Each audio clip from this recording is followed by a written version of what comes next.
Hi, welcome to the Virtual Electrician, TVE, your one-stop shop for do-it-yourself help. Do you have a mantle that you're just dying to put your TV above? Let me show you how to do it.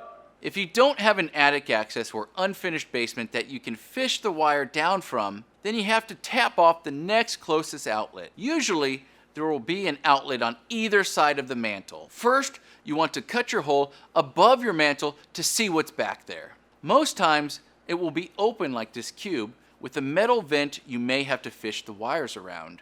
Then you want to count how many studs are in between your outlet and your fireplace. Your existing outlet will be attached to one of them. You can undo the cover plate and stick a small screwdriver on either side of the box to determine which side the stud is on. Then you need to cut a chase in the drywall from where the stud is over to where your fireplace is. This chase will be up high. You don't want to go from here to here because you don't want a huge drywall patch. You want to go straight across up here. You do this so you can see on either side of the studs before you drill through them. You want to make sure no wire or water lines are in your way.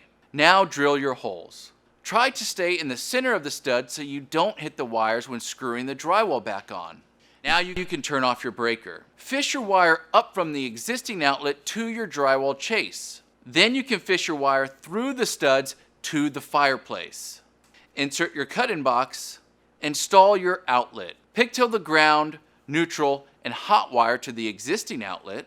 Now you're ready to turn on your breaker and test your work. For more help, visit thevirtualelectrician.com, like this video, and subscribe to our page for a link to 150 other more videos.